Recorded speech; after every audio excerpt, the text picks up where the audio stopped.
my name is Damius, also known as Newbert, and this is my guide to survival hunters in 4.3. First off, I'd like to tell you about the gems.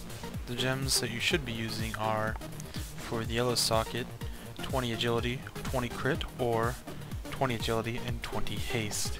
I mostly gem for haste, but in this case I am over the haste cap, so I gemmed for crit. At the blue socket, you'll be aiming for 20 agility and 20 hit. This allows you to reforge hit when you are over the cap and keep you at just the bare minimum required. And obviously for the red sockets you will be taking 40 agility. Now, onto the talent tree. I take 3 for 3 in pathing and survival, 2 for 2 improved serpent sting, trap mastery 3 for 3, point of no escape 2 for 2, and if you want you can take survival tactics 2 for 2 instead of point of no escape, but that is completely and utterly your choice of preference. If you're a single target, that would probably be better in case of emergencies, but the spell resist is not working on Molten that I have seen, so I usually just leave this at point of no escape. Thrill of the Hunt 3 for 3, Lock and Load 2 for 2, TNT 2 for 2, Resourcefulness 3 for 3, Toxicology 2 for 2, Wyvern Sting 1 for 1, Noxious Stings 2 for 2, Hunting Party 1 for 1, Sniper Training 3 for 3, Black Arrow 1 for 1. Now, I take 1 point in Serpent's Red because most of the time I do not AoE all that often, and when I have to they die so quickly anyways it doesn't really matter. But if you're struggling to kill mobs, you want to take this 2 for 2 and reduce 1 point in Sick'em. However, most of the time if you have a good raid, solid raid, you won't need that, so it comes down to just taking more, single target damage. And in Marksman I have 3 for 3 efficiency, 2 for 2 on Go for the Throat, 2 for 2 Sick'em, and in the Beastmaster tree 1 with Nature. And now on to the pet talents. Pet talents for ferocity will stay the same no matter what you do, and you should be taking these talents to maximize the output of your pet. I take 2 for 2 in serpent swiftness, 1 for dash, 3 in spiked collar, 1 in charge, so when you swap mobs he'll go right immediately there. Culling the herd 3 for 3, spider spite 3 for 3, called wild 1, rabid 1, 2 in wild hunt. Now, I've noticed that when you swap pets like I do, I have 4 pets that I use for survival: wolf, cat, wind serpent, and raptor. They all apply a different buff. It's on the guide, you can read it there if you require more information. The cunning tree actually does more in the end than the ferocity tree does, but ferocity is a stable DPS and does more than the cunning.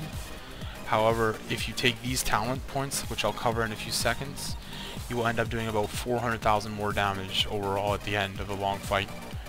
So I take Serpent Swiftness 2 for 2, Dive 1 for 1, Owl's Focus 1 for 2, Spike Collar 3 for 3, Culling the Herd 3 for 3, Feeding Frenzy 2 for 2, Cornered 2 for 2, Wolverine Bite 1 for 1, and Wild Hunt 2 for 2.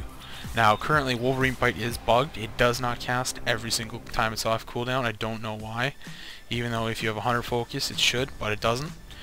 Anyways, moving on to the 2 talents I was speaking about. As you can see, they do more damage when a mob is at 35% health or less. So, it's obviously going to be more beneficial to take these talents. There's no other talents you should take. This is literally the best talent tree you can get for cunning at the moment. And hopefully it never changes because this pet is beautiful.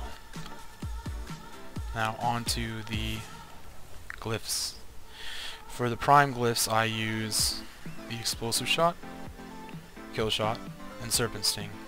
However, when you get dragon soul tier, you will eventually be swapping off serpent sting for the arcane shot because you just have so much focus that you'll be firing off arcane shots more than your serpent sting takes. So be aware of that in the future. For the major tier, you can take deterrence, disengage, or what I currently have: ice trap, mending, or trap launcher.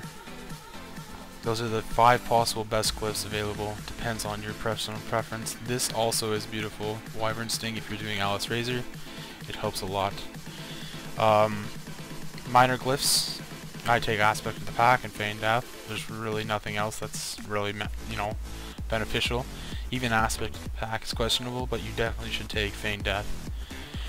And many people have been wondering about the rotation for this specific class. And the problem is, on retail, when you fire your lock and load procs, you can fire them both. You fire one, and then you fire another one.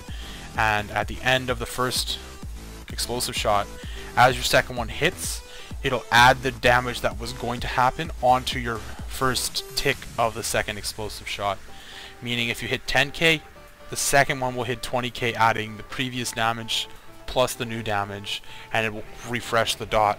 On Molten, it just dot clips, making you lose that last tick.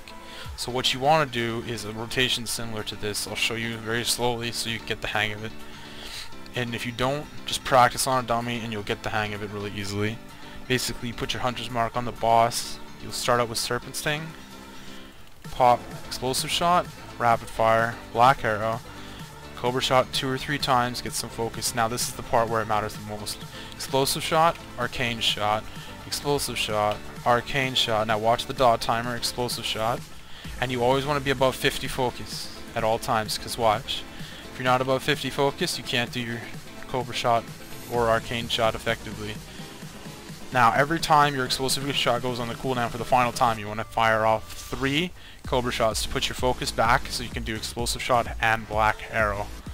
It helps greatly, and it increases the damage output tenfold just by keeping the maximum focus before that second lock and load procs. Like, see, I'm not doing it right now, and it's going to hurt me a lot, and it's going to resort me to do cobra shots instead of arcanes.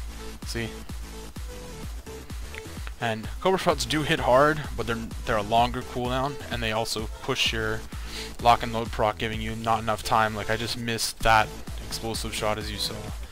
So basically it comes down to keeping your focus to 50 and practicing your rotation until it finally gets to the point where you can do it while moving and keeping awareness around the encounter.